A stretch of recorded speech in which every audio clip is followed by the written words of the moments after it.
Bonjour et bienvenue sur notre émission Examinons avec Loris. Monsieur Kabila, Premier ministre sous le régime de Monsieur Félix Tshisekedi, serait-ce une intox ou une fuite du prochain gouvernement sous le régime de Monsieur Félix Tshisekedi? En fait, l'émission d'aujourd'hui sera basée sur des spéculations qui viennent de sortir il y a 3 à 4 jours peut-être. Où on est en train de spéculer sur le prochain régime du président Félix Tshisekedi. De ce fait, nous allons avoir beaucoup plus d'éclaircissements. Serait-ce de l'intox? Serait-ce des spéculations? Serait-ce une fuite qui viennent des différentes sources? Pour avoir beaucoup plus de précision et d'éclaircissement, nous avons invité le vice-président de l'UDPS Londres, Monsieur Étienne Tambwe. Monsieur Étienne Tambwe. Nous vous remercions d'être venu et d'avoir répondu à notre invitation. Merci beaucoup, Loris. Très ravi de votre invitation. Merci beaucoup parce que c'est notre première fois à participer à votre émission et que j'ai dit bonjour à tous vos fans qui regardent votre émission. Merci. Alors, Monsieur Étienne, dites-nous, Kabila, Premier ministre sous le régime de Monsieur Félix Tshisekedi, serait-ce de l'intox ou une fuite du prochain gouvernement sous le régime de Monsieur Antoine Félix Tshisekedi? Oui, d'emblée, je dirais, ce sont des spéculations, intox comme vous l'avez dit là, parce que les gens ont vu l'ex-président qui est allé voir le nouveau président et du coup, les gens ont spéculé dans ce sens-là. Et par après, on a vu M. Kabila appeler ces gens entre signer comment ils ont appelé ça, si c'est accord de loyauté. C'est à partir de cela que ça s'est construit pour que les gens commencent à dire non, il sera le Premier ministre. Mais la première des choses que je peux dire est que la constitution congolaise ne permet pas, je crois, à un ancien président de devenir Premier ministre. Plutôt, selon la constitution, un ancien président est d'office un sénateur à vie. Donc, de ce point-là, si nous prenons cet aspect-là, on verra que il sera difficile que cela puisse se concrétiser. Mais comme vous savez en politique, la politique a ses surprises. Et que on peut dire, je peux venir aujourd'hui, je vous dis non, Loris, cette histoire-là, c'est un intox, mais demain, l'histoire me prouve le contraire. Mais je ne peux pas affirmer avec 100% que c'est lui qui sera le Premier ministre. Compte tenu de notre constitution, il ne le peut pas. Et pour même l'avenir du Congo, même pour son honneur à lui, Kabila, il est resté au pouvoir pendant 18 ans. Je crois qu'il serait mieux au Sénat qu'être Premier ministre. Mais selon la Constitution de l'article 108, c'est ça. Oui, mais ça, c'est tellement compte s'il renonce à être sénateur à vie et qu'il choisit la primature. Qu'est-ce que l'article 78 dit? Non, c'est pas 608. 108, Oui. Ça dit qu'il peut renoncer à être sénateur. Je n'ai pas l'éclaircissement là-dessus, mais je crois que selon la Constitution, il est sénateur à vie.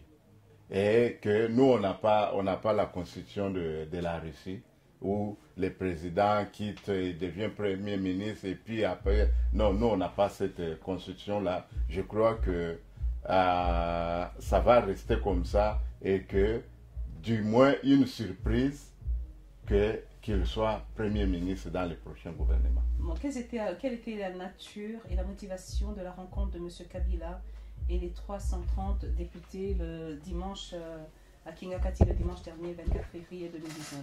Bon, ça ils se sont retrouvés dans leur famille. Vous savez, nous, on n'a pas le pouvoir d'interdire à une famille politique de se rencontrer. La politique se fait aussi avec des stratégies.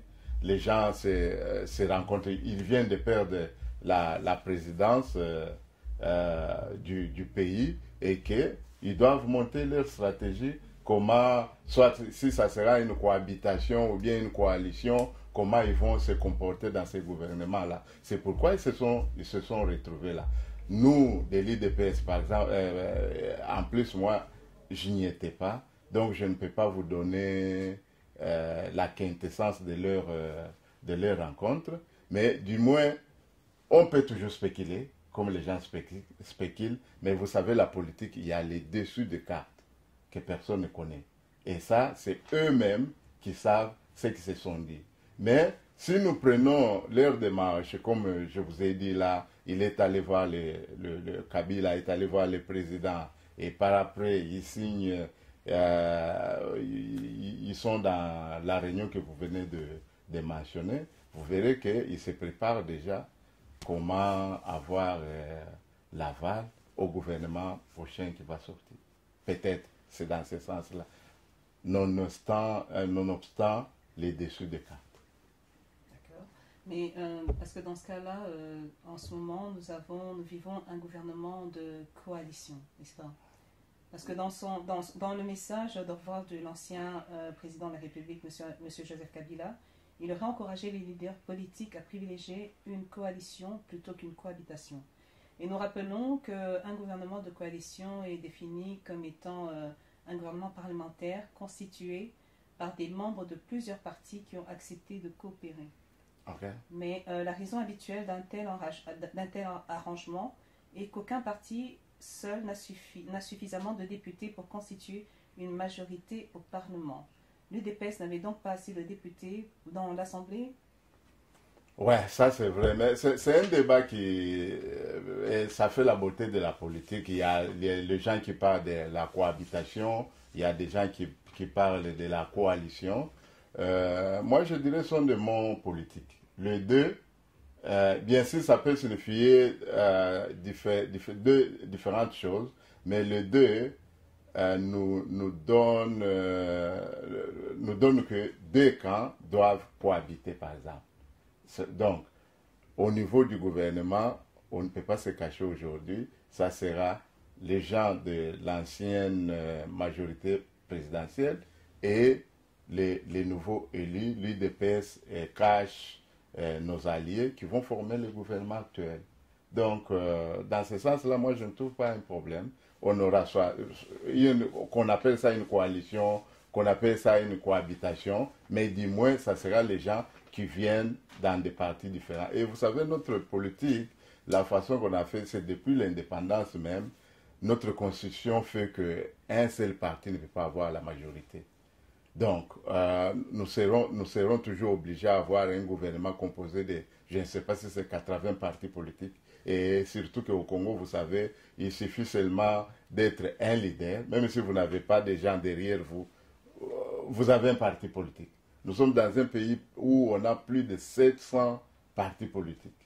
Donc, pour qu'il n'y ait pas de troubles après les élections et tout ça, c'est pourquoi les législateurs a fait qu'on puisse accommoder beaucoup de gens dans un gouvernement. Oui, mais la fragilité dans un gouvernement de coalition, c'est de faire passer, est-ce que dans ce cas-là, le président est souverain? Donc, si par exemple il y avait des décisions ou des lois à faire passer dans le Parlement, le président pourrait avoir le dernier mot, ou bien les décisions qu'il prendrait seront intercalées dans l'Assemblée par la majorité de l'Assemblée. De l'Assemblée, oui, hein, là, maman Loris, vous avez raison. C'est ça les désavantages de tel genre de système politique. Mais du moins chez nous, notre régime, nous avons un régime semi-présidentiel. Chez nous, la présidence est une institution à part. Et une institution qui, on l'appelle garant de bon fonctionnement des institutions.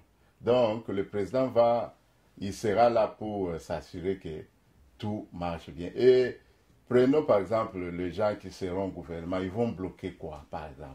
Si c'est, par exemple, le code minier. Code minier, par exemple. Ça a été déjà voté par le Parlement. Il n'y a pas... Qu'on n'y touche pas. Bah, je crois. Ça a été déjà, c'est devenu une loi parlementaire, je crois. Je ne trouve pas pourquoi les nouveaux parlementaires vont chercher à changer ça. Non, pas le nouveau parlementaire, mais si par exemple le président actuel voulait amener des ramifications ou bien des rectifications sur le code minier. Oui, mais les députés verront est-ce que ça sera dans l'intérêt de la nation ou pas. Si ça est dans l'intérêt de la nation, pourquoi ils vont bloquer? Et s'ils bloquent, donc ils sont là, comme on dit chez nous, Kochabakal. Ils seront là maintenant pour bloquer les bons déroulements des institutions. C'est que ce ne sera pas bien. Mais c'est une éventualité, ça peut arriver. Oui, mais prenons mais cela aussi ne diminue à rien les pouvoirs du président. Chez nous, le président, comme je viens de vous le dire, c'est une institution. Je crois que ça ne pourra pas diminuer son pouvoir. Plutôt, ça va entacher, par exemple, des réformes que le président va amener. Prenons par exemple les réformes sur la corruption, par exemple. S'ils se trouvent là-dedans, ils peuvent bloquer. Mais cela, ça se fait dans tous les pays du monde. Même dans ces pays ici, ça peut se faire chez nous. Mais je crois que le bon sens va primer pour que la machine puisse bien tourner. Et comment est-ce que le bon sens peut primer, sachant que la majorité sont ceux-là qui auraient gouverné ce pays les 10 dernières années, et bien sûr le chaos du pays, ils en ont fait partie. Comment est-ce qu'il y aura le bon sens qui pourrait primer avec les mêmes personnes qui ont provoqué le chaos dans un pays? Quand vous dites les mêmes personnes, qu'est-ce que vous voulez dire? Je veux dire les membres, la majorité, le FCC est composé de plusieurs partis politiques. Ouais, mais la majorité présidentielle, qui est la majorité présidentielle, fait partie du FCC. Oui, d'accord. Mais la plupart des gens actuels qui sont dans ces fameux FCC sont des nouvelles têtes. Hein. Beaucoup de caciques de l'ancien régime ont perdu aux élections. Donc ce sont des nouveaux gens qui sont élus actuellement. Donc si nous prenons que du fait qu'ils viennent, ils sont de l'FCC, mais s'ils sont des gens nouveaux, je crois que... ils sont ou bien on a des gens ils sont. C'est bien, si on peut adopter ça. Ils sont, parce que la majorité de ceux qui étaient là n'étaient pas votés et sont nouveaux. Ils doivent amener aussi la nouveauté. Pourquoi ils doivent toujours retourner, faire ce que les autres ont fait, qui n'ont pas fait avancer le pays? C'est dans ce sens-là que je voudrais dire, le bon sens doit primer. C'est parce que nous sommes là pour développer le Congo et changer le Congo. On ne peut pas être dans ces cycles infernal où le pays est riche, mais les habitants qui sont dans ces pays-là sont pauvres. Donc tout le monde est appelé, et aussi, malgré qu'ils viennent du FCC, ils doivent changer. Parce que vous savez, quand partout ils partaient pour faire leur campagne, là, qu'est-ce que le peuple leur disait? Bino vous on va voter pour vous, et par après vous allez faire comme les autres. Donc ils ont ce message-là dans leur tête. Je crois qu'ils feront mieux pour que les choses changent. Mais dis-moi, là où il y a coalition, là où il y a cohabitation, il y a toujours des problèmes à résoudre. C'est une machine.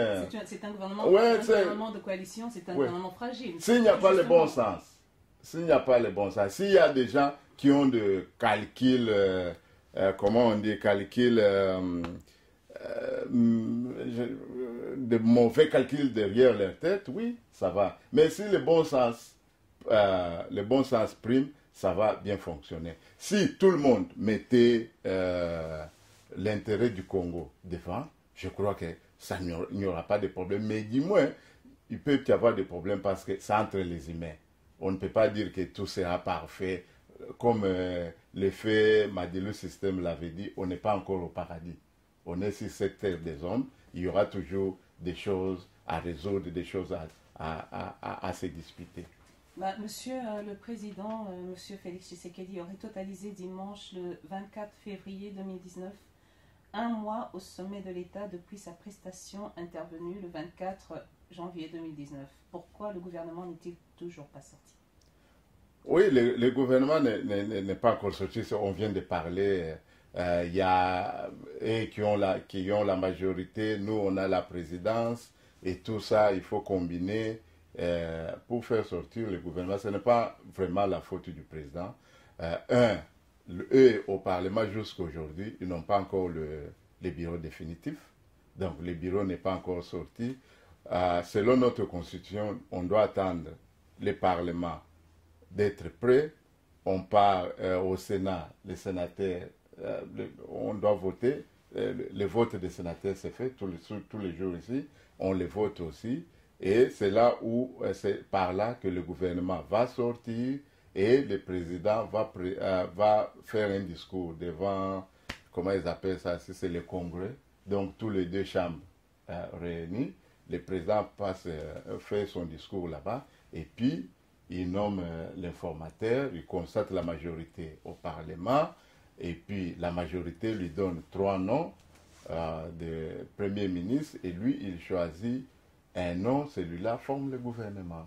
Donc, et puis, selon notre constitution, il est toujours dans les délais parce que la constitution donne au nouveau président 3 mois de manœuvre pour mettre le gouvernement en place. L'autre fois, en 2011, Kabila, d'ailleurs, qui avait la majorité au Parlement, a fait 4 mois pour que le gouvernement sorte. Bien sûr, nous, c'est les changements. Tout le monde veut voir les changements. On est, comme on dit chez nous ici, excited. Voir les changements, mais malheureusement, les gens doivent avoir un peu de patience. D'ici là, le gouvernement va sortir. Mais selon des spéculations, apparemment, le président ne veut pas faire sortir le gouvernement parce qu'il ne veut pas nommer les gens qui auraient eu les mains sales, donc qui ont fait partie de la corruption dans l'ancien gouvernement. Non, ce n'est pas ça. Ce n'est pas ça. Vous savez, en politique, il y a les hommes, il y a aussi les institutions. L'institution Parlement n'est pas prête, l'institution Sénat n'est pas prête. Donc, c'est ce qui fait que le gouvernement n'est pas là.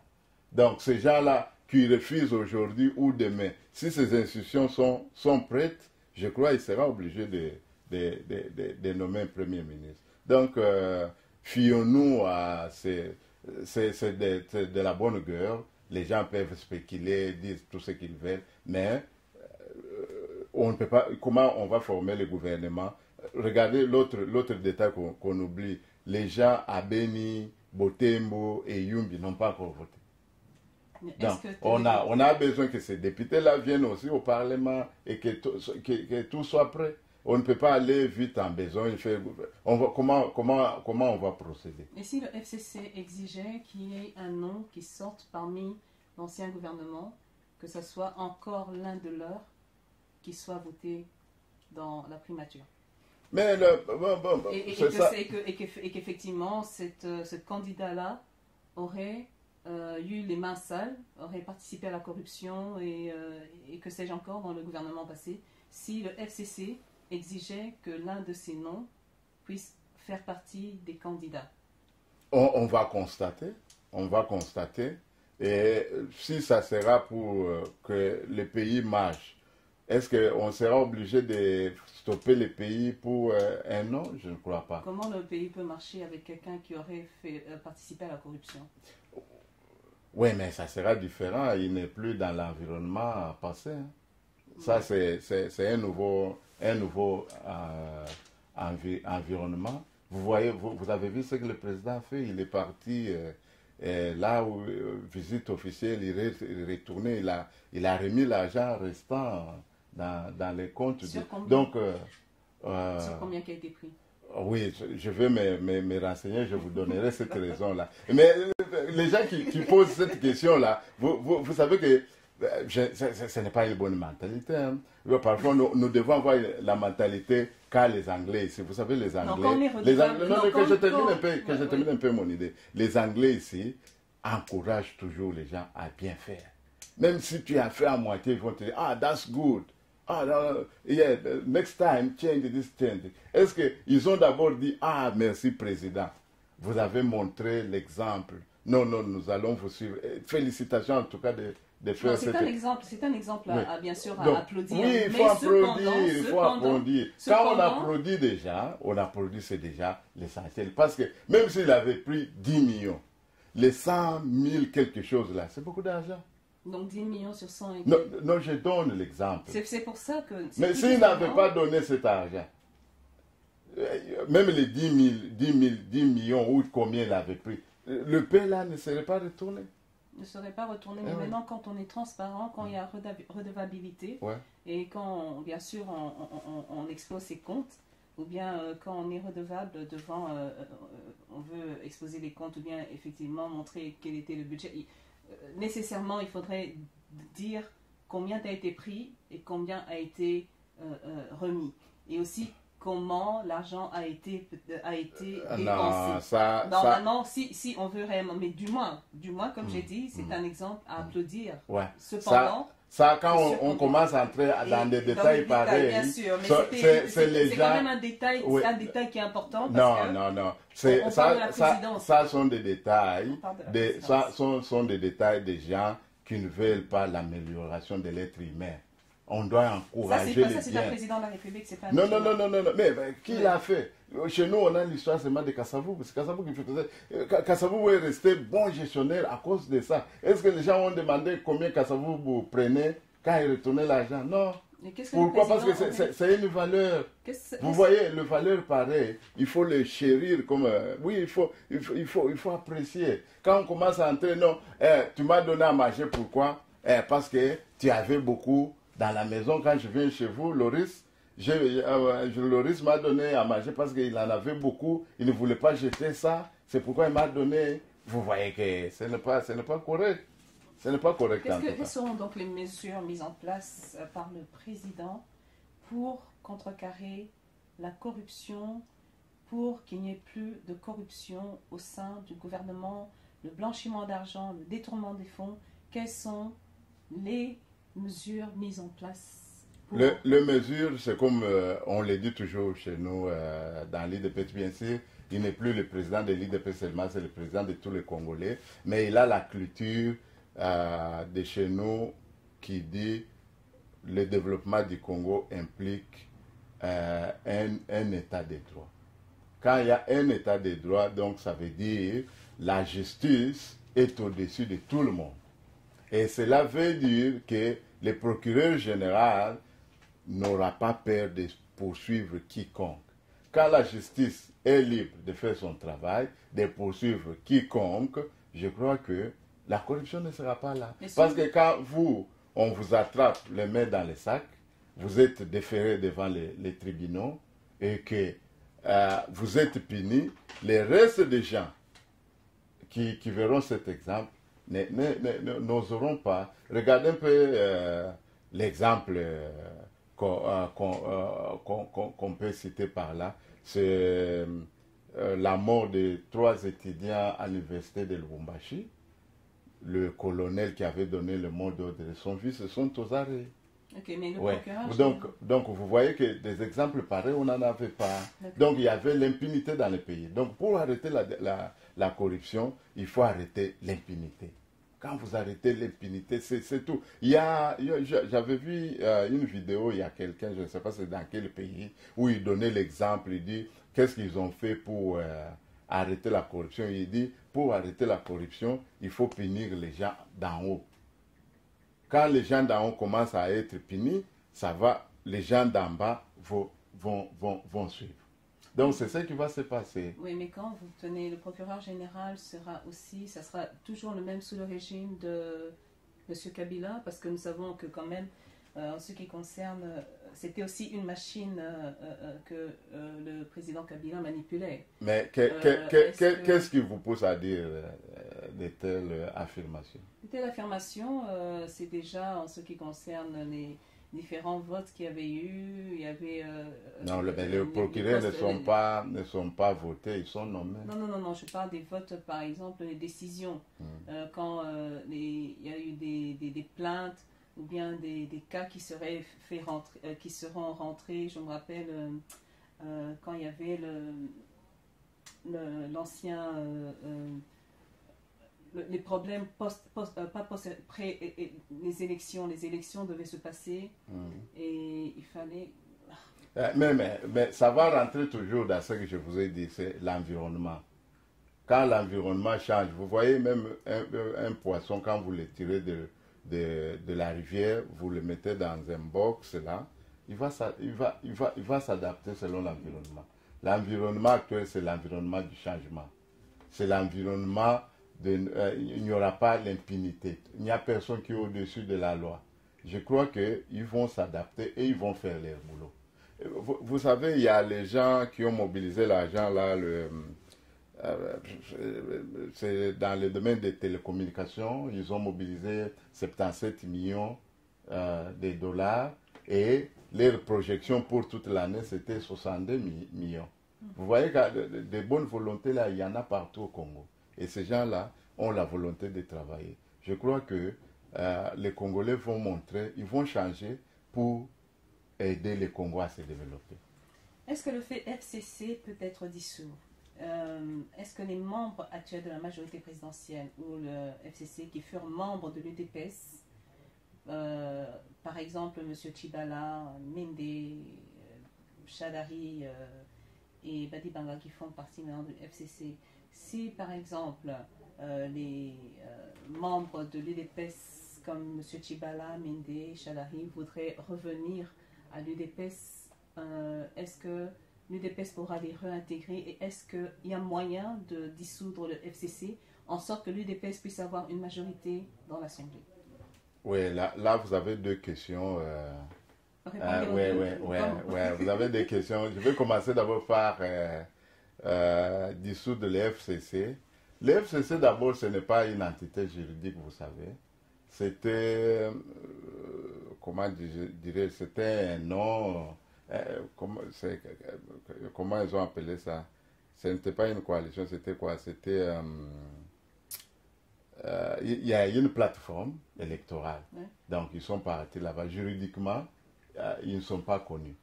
Même au Parlement, là, ils ne constituent pas la majorité. Parce qu'une plateforme, c'est quoi? C'est les partis politiques qui se sont formés pour former l'FCC. Il suffit seulement que ces partis politiques disent que non, nous partons avec le président. Le FCC ne va plus exister, n'aura pas cette majorité. Il y a beaucoup de partis. Il y a plusieurs partis, mais il y a une majorité dans le FCC. Si nous prenons FCC comme une entité au Parlement, oui, on dit si c'est 350 députés. Oui. Mais est-ce que ces 350 vont accepter d'être dans l'opposition, par exemple? Mettons l'exemple, par exemple, nous, les Cash, on prend les gens de la Mouka. Par exemple, c'est un exemple. Oui, c'est un exemple. Nous, les gens de la Mouka et autres, si on parvient et on prend quelques gens par-ci, par-là, on parvient à avoir les 250 députés plus 1, on sera la majorité au Parlement. Est-ce qu'ils vont accepter d'être dans l'opposition? C'est là où nous disons qu'ils ne constituent plus encore la majorité. La majorité va se constater les jours que l'informateur sera nommé par le président. Ça, c'est un. De deux, à propos des gens que vous avez cités qui veulent retourner au pays. Par exemple, qui veulent retourner au parti, oui. À l'IDPS, par exemple. Pas qu'ils veulent. Ouais. Ah, c'est une hypothèse. Oui, cette hypothèse-là. Je ne crois pas que c'est possible. Par exemple, M. Mende, il est président d'un parti politique. Est-ce qu'il va accepter de laisser son parti pour retourner dans l'IDPS? Je ne crois pas. M. Tshibala, il a son l'IDPS à lui. Non, moi je parle maintenant de votre, pas de leur côté alors. Mais je parle de l'UDPS. Avant qu'on accepte, ils doivent retourner. Oui. Mais dans cette hypothèse, on ne peut pas les appeler. Non. Tenant compte de toutes de leurs histoires passées, de tout ce du fait qu'ils ont fait partie du gouvernement Kabila, avec tout, disons, leur bagage, et leur histoire, leur expérience. Et aussi les violations et que sais-je encore, est-ce que vous pourrez, l'UDPS, s'il venait vers vous pourra les réintégrer dans l'UDPS. Oui, mais c'est ce que je dis. Prenons cette hypothèse, s'il venait, excluons Mende par exemple, parce que c'est président d'un parti politique. Bon, s'il renonce à son parti. S'il venait, là, il y a la base qui va s'occuper de ça. Ça, c'est la question de la base. C'est la base qui va décider. D'accord. Ouais. Et donc, est-ce que le FCC peut être dissous? Le FCC dissous par qui, par exemple? Vous voyez, mais si nous prenons l'exemple de... Parce que si le FCC posait un problème dans tout ce qui était décision parlementaire... Prenons le terme là, dissoudre. Oui. Ça peut être dans le sens que les députés qui sont là décident de quitter, vous comprenez un peu mon idée, et rejoindre, par exemple, les caches. Dans ce sens-là, ils vont perdre cette majorité. Vous voyez, mais j'ai un peu de difficulté pour dire dissoudre, parce qu'en politique, qui va les dissoudre? Mais si on peut dire, quel terme on peut utiliser? Si on peut dire, par exemple, réduire la majorité de l'FCC, c'est faisable. D'accord. Oui, c'est faisable. Il suffit seulement de les contacter. Et puis, ceux qui ont la volonté, ils peuvent venir dans ce sens-là, oui. Bon, étant dans un gouvernement de coalition, comme j'ai dit, ce genre de coalition étant fragile, comment est-ce qu'un moindre désaccord sur des questions de politique à mettre en œuvre ou des rivalités personnelles entre les ministres pourraient être résolues? Oui, nous avons... D'abord, il y a le Parlement qui fera son travail. Il y a le président qui est le garant du bon fonctionnement des institutions. Le gouvernement aussi aura son chef, qui est le Premier ministre, qui sera là pour résoudre tout. Ça, ce n'est pas en tout cas un problème. Ça se fait dans tout le gouvernement. L'exemple de chez nous ici en Angleterre, vous avez vu les députés qui ont démissionné, tout ça se fait. Ça, ce n'est pas un problème, mais ça sera pallié quand même. Ouais, parce que dans un État normal, nous avons notre État, les institutions, le président et le Parlement plutôt, le président et le Premier ministre, il sera capable de résoudre des conflits au sein du gouvernement. Parlons des premiers ministres, dans les noms déjà cités ces derniers jours dans la presse, notamment comme les noms cités comme Albert Yuma, Henri Yard, Emmanuel Chadari, Henri Mova. Quels seraient les autres noms probables pour la primature? 3 noms, selon vous. Non, mais la politique congolaise, ma chère, elle est pleine de surprises. Hein. on a trop de... Moi j'aimerais, comme les Anglais disent, wait and see. Donc, nous devons attendre et voir, en tout cas. On ne peut pas... bon, vous spéculez. Mais moi, je peux être Premier ministre. Okay. Oui, hein, je donne mon nom aussi. Malgré que je ne suis pas député, c'est ça. Moi, je ne sais pas. Parce que chez nous, pour être ministre, je crois, hein, pour être ministre, il faut être membre du Parlement. Ou bien un élu, je crois. Mais je peux me tromper, mais je crois que ça doit être... Donnez-nous 2 autres noms. Je peux donner le nom de Jean-Marc Abound. Il peut faire l'affaire. Ouais, il peut faire l'affaire. On peut mettre... Peter Kazadi, il peut faire mais l'affaire. Pour l'instant, Jean-Marc Abound, c'est lui le président de l'UDPS. Oui, s'il devient Premier ministre, il va aussi céder la place. À qui? Il y a beaucoup de gens au parti qui vont prendre la présidence du parti. Quels sont les projets d'avenir de l'UDPS Londres pour la diaspora? Bon, pour la diaspora, nous sommes ouverts. On est là, partout où je passe dans des interviews, je laisse toujours mon numéro de téléphone. Il y a des gens qui me contactent. Nous appelons tout le monde qui ont des projets, qui veulent aller aider le Congo, de nous contacter, amener ces projets bien détaillés. Nous ferons le nécessaire pour que ça puisse arriver au cabinet du président et faire suivre ça, parce que le pays ne se développe pas avec une personne. Le pays se développe avec l'appui de tout le monde.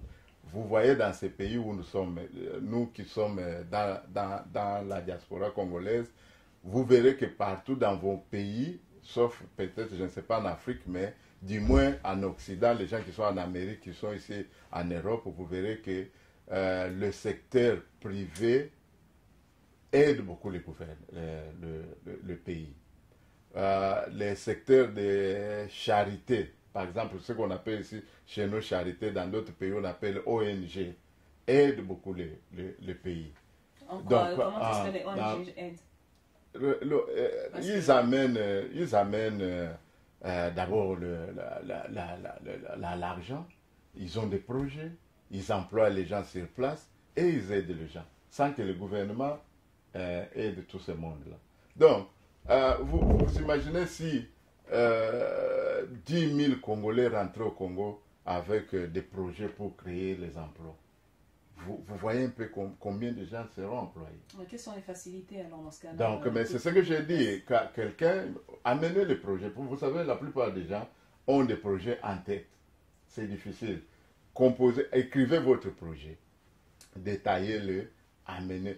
Donc, quand on écrit le projet, ce que vous allez faire, autant de gens qui seront, que ce projet a besoin pour que ça soit mise en application. Donc, combien vous allez dépenser, par exemple, des choses pareilles, combien vous amenez. Donc, un business plan. Business plan, yeah, du côté de business. Les projets, par exemple, comment fonder, prenons l'exemple d'une compagnie pour enlever les immondices, par exemple, dans des grandes villes du Congo. Donc, c'est l'exemple de, vous venez, non, ce projet me coûte 100 000 pounds. Moi-même, j'ai 40 000. Est-ce que le gouvernement peut m'ajouter les 60 000 à rembourser autant? C'est des choses dont je donne seulement une idée. Donc, ce qui est important, c'est que les gens qui ont des choses pareilles nous contactent et puis nous allons leur faciliter la tâche pour qu'ils aient le marché au Congo et que la diaspora puisse aider le Congo.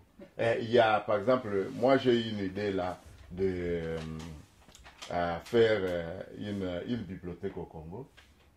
Je vais lancer cette idée là bientôt pour appeler tout le monde qui adhère par exemple à cette idée. Nous avons déjà le projet, comment on va récolter les livres. Si on a les livres, on va au Congo, on cherche la place et puis on demande au gouvernement de nous aider. C'est des projets pareils qu'on a besoin. Les gens, il y a par exemple les gens qui ont étudié, qui ont une expertise par exemple en gestion des banques par exemple. Les gens qui ont fait l'informatique. Vous savez, chez nous, on doit faire les recensements, on doit faire les cartes d'identité. Tout ça, on n'en a pas. Donc, quelqu'un qui a l'expertise, par exemple, ils viennent, ils nous contactent. Les gens par exemple, les enseignants, quelqu'un qui a étudié, vous venez, vous partez aider aussi le Congo. C'est ça. Donc, nous sommes ouverts pour que tout ce monde-là nous contacte, afin qu'ensemble, nous puissions construire le Congo. Mais quelle garantie vous donnez à ces gens-là que leurs projets seront protégés? Parce que ça aussi, c'est un autre problème. Quelle garantie vous leur donnez que leurs projets seront protégés et ils ne seront pas dupliqués ou bien même utilisés par vous-même? Oui, mais il y a ici on appelle c'est disclosure act, quelque chose de pareil. Il y a, si vous signez cet acte-là, donc la personne va veiller à ce que son projet ne soit pas utilisé. Si c'est utilisé, nous serons amenés au tribunal, par exemple. D'accord. Donc les gens doivent s'assurer qu'avant de ramener leur projet, qu'ils utilisent cet acte, Disclosure Act, ils doivent le signer. Ils doivent signer. Avec vous? Oui, parce qu'ils me le donnent. D'accord. Ouais, okay. On va signer. Et puis, il y a, par exemple, le projet, vous amenez, par exemple, 40-60% du projet. Les 40, vous gardez. Quand c'est accepté, maintenant, vous amenez le reste. Ça se fait aussi, ça se fait aussi comme ça. Yeah. Donc, quand vous écrivez, vous dites les détails seront donnés dès que le projet est accepté, par exemple. Donc, c'est ça. Et on va parler un peu des visas, parce que maintenant, tous les Congolais d'origine peuvent s'octroyer le visa. C'est un visa aéroportuaire, n'est-ce pas? Ouais, ouais. D'accord. Ils peuvent s'octroyer le visa en arrivant À la frontière. à la frontière, Ouais. je veux dire à l'aéroport de Njili, ou bien en arrivant au Congo, ils peuvent s'octroyer le visa. Ouais. Et maintenant, on aimerait savoir en fait quelle est la démarche à entamer pour obtenir ce visa. Donc, quels sont les documents que ces Congolais d'origine doivent présenter à l'immigration et comment les obtenir, étant donné que nous sommes ici, par exemple, ici en Europe, je veux dire en Occident, et il y a des documents qu'il faudrait bien présenter. Qui peut nous les octroyer? Quels sont les documents? Oui, le document d'abord c'est votre passeport de votre pays. Donc, par exemple, vous êtes Canadien, Américain, et puis un document qui atteste votre identité congolaise. C'est là où nous parlons de l'attestation de naissance, des choses pareilles. Mais l'attestation de naissance, c'est facile de les trouver, je crois. Si vous vous présentez à l'ambassade du Congo, je crois tout le monde peut obtenir ça. Et dès que vous avez ça, vous, avec votre passeport, ou là où c'est mentionné que vous êtes Congolais d'origine, je crois, on vous donne le passeport, on va vous donner le visa à l'aéroport. Mais ce visa, je crois, beaucoup de gens croient que ça sera gratuit. Non, ce n'est pas un visa gratuit. Vous allez acheter le visa. Vous devez payer, quoi. Oui, vous devez payer. Parce que la plupart des gens croient comme si les visas seraient gratuits. Non, vous payez le visa et vous avez 30 jours pour aller maintenant. Si vous dépassez les 30 jours, vous serez obligé maintenant d'aller à l'immigration pour ajouter votre séjour au Congo. Okay. Donc, le visa est valide pour 30 jours. Pour 30 jours. Aéroportuaire. Ouais, c'est pour 30 jours. Donc, ne prenez pas, allez vous asseoir là-bas, vous croyez que tout est fini. Non, après 30 jours, si vous êtes toujours au Congo, vous êtes obligé à aller, de vous présenter à l'immigration pour ajouter votre séjour. D'accord. Et, mais donc l'ambassade peut octroyer un certificat à un Congolais d'origine. Je crois. Si je ne m'abuse pas, je crois. Parce que, à ma connaissance, je crois, il le faisait. Mais il le faisait seulement des gens qui avaient la carte consulaire prouvant que vous êtes Congolais, je crois. Si vous avez la carte consulaire, si vous avez besoin de votre attestation de naissance, on peut vous les donner. Mais avec les Congolais, des Congolais, des étrangers d'origine congolaise, je ne suis pas sûr, mais je crois que c'est l'ambassade qui représente. Parce que comment vous irez là-bas si vous n'avez pas cette attestation? Je crois que toutes ces informations seront données à l'ambassade. À celui qui veut ça, il aura des informations à l'ambassade du Congo. D'accord. Parce que par exemple, nos enfants qui sont nés ici, ils ont une nationalité britannique. Les enfants qui sont nés ici, on écrit aussi d'origine congolaise? Non, je ne pense pas. Ah oui, je ne crois pas. Je ne pense pas. Et ils sont exclus. Et ils seront, parce que tout étranger, tout étranger est obligé de prendre son visa à l'ambassade. Nos enfants sont considérés comme étant des étrangers, quoi. Bon, ils le sont. Parce que les documents qu'ils ont l'attestent. Mais okay, vous n'avez pas vu nous autres, beaucoup de gens ont été décalés pour se présenter aux élections. Pourquoi? Parce qu'ils avaient double nationalité. Ouais, donc, originaire du Congo. Oui. Non, mais la constitution congolaise, la nationalité congolaise est inclusive. Il faudra aussi demander au président de revoir un peu cette clause. Mais c'est ça le rôle aussi de la diaspora, c'est qu'on s'est parlé là. Oui. Mais pour que ça puisse passer, il faut un lobbying.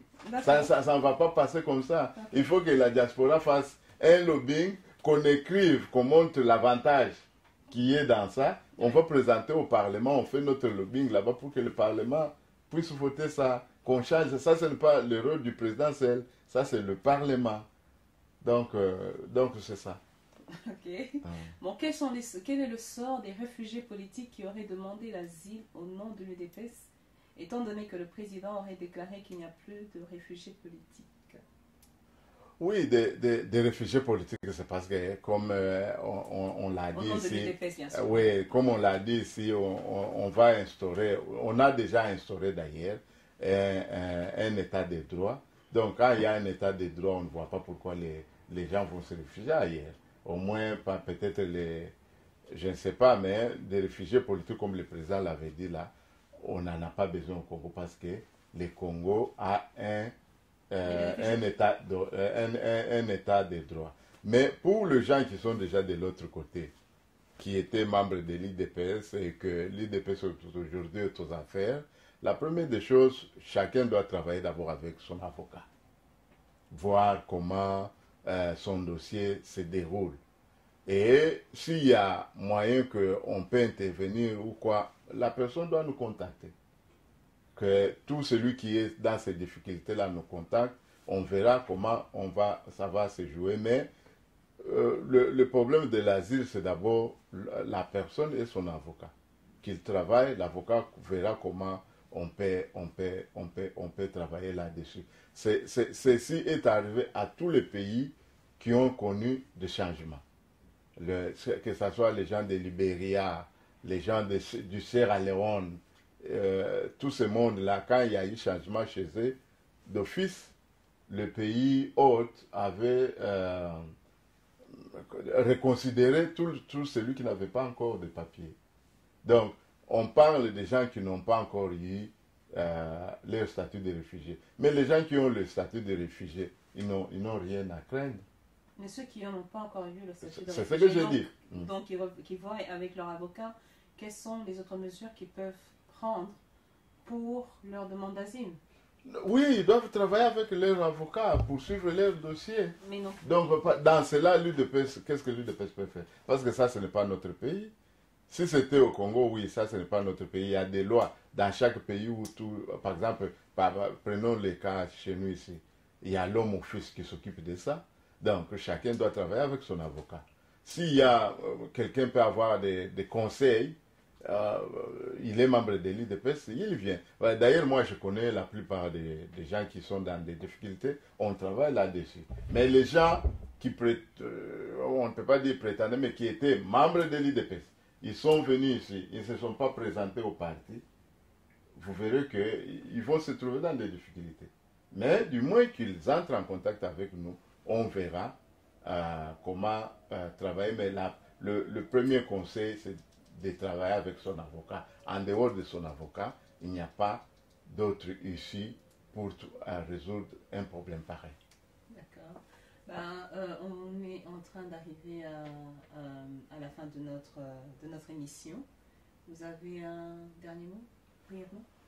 Bon, vraiment, il n'y a pas... Nous, moi, je dirais comme Karl Marx le disait, les derniers mots appartiennent à ceux qui n'ont pas assez parlé. Mais je crois on a beaucoup parlé, on a abordé beaucoup de points. Mais en conclusion, ce que je peux dire, c'est que, comme Lumumba le disait, je veux qu'après moi, qu'on dise que l'avenir du Congo est meilleur. Donc, souhaitons de bonnes choses pour le Congo. Sortons dans des négativités. Moi, je vois des gens, quelqu'un qui vous dit, il est congolais, il vous dit, mais président Félix Arosane est de l'autre côté. Donc, lui souhaite que le président ne fasse rien. Mais si le président ne fait rien, c'est le peuple, oui, c'est le peuple. Et nous, ici, nous allons continuer dans cette histoire-là de Tindelangassa, envoyer Boy. Et donc, sortons dans des négativités. Enlevons la peur. Vous voyez, les gens sont dans des... Oh non, Bakolongolais n'a parlement. Ça, ce sont des choses vraiment, nous devons évoluer. Aimons notre pays. Le pouvoir, la parole, la Bible dit, la parole, j'ai oublié, mais la parole de l'homme a une force. Vous imaginez un peu tout le monde qui déclare jour et nuit, ah non, oui, le pouvoir de la parole est sur la langue. Merci beaucoup. Donc, Notre langue a une force terrible. C'est une force. Donc, si vous êtes là, à Rossale l'autre côté, à Rossale l'autre côté, et quand ça va se réaliser, ça sera le moment pour vous de boire le champagne. Buvez le champagne parce que ce que vous voulez que ça puisse arriver est arrivé. Et ne vous lamentez pas. Quel est donc l'avenir du Congo? Bon, l'avenir du Congo est meilleur parce que la plupart des gens qui sont au Congo et la plupart des Congolais de la diaspora aiment les changements. Et les gens travaillent là-dessus pour les changements. J'ai vu ces 3 jours passés des militaires qui débouchaient des caniveaux qui étaient bouchés. Voilà ce que nous avons besoin. Le Congo, dans les 5 ans, après ces 5 ans de mandat du président Fachi, le Congo va rayonner, le Congo sera meilleur. Ça sera le Congo où quand on dit que non, retourner pour construire le Congo, les gens ne vont pas se lamenter. Donc voilà, mon souhait est que le Congo est meilleur et je vous remercie aussi, Maman Loris, de votre invitation. Je crois que nous sommes ouverts, que ça ne soit pas la dernière fois. Nous sommes ouverts. Dès que vous avez besoin de nous, on dira IO, comme on dit chez nous. Merci beaucoup. Merci, monsieur Etienne. Voilà, on est arrivé à la fin de notre émission. Envoyez-nous des emails, les commentaires, les suggestions, les questions sur notre email examinonsavecloris@gmail.com. Vous pouvez aussi nous suivre sur notre page et n'oubliez pas, nous sommes en collaboration avec Voice of Congo. Donc restez connectés et vous pouvez suivre toutes les émissions de Examinons avec Loris sur la page Voice of Congo du mois. Nous vous remercions et voilà, au revoir. Merci beaucoup.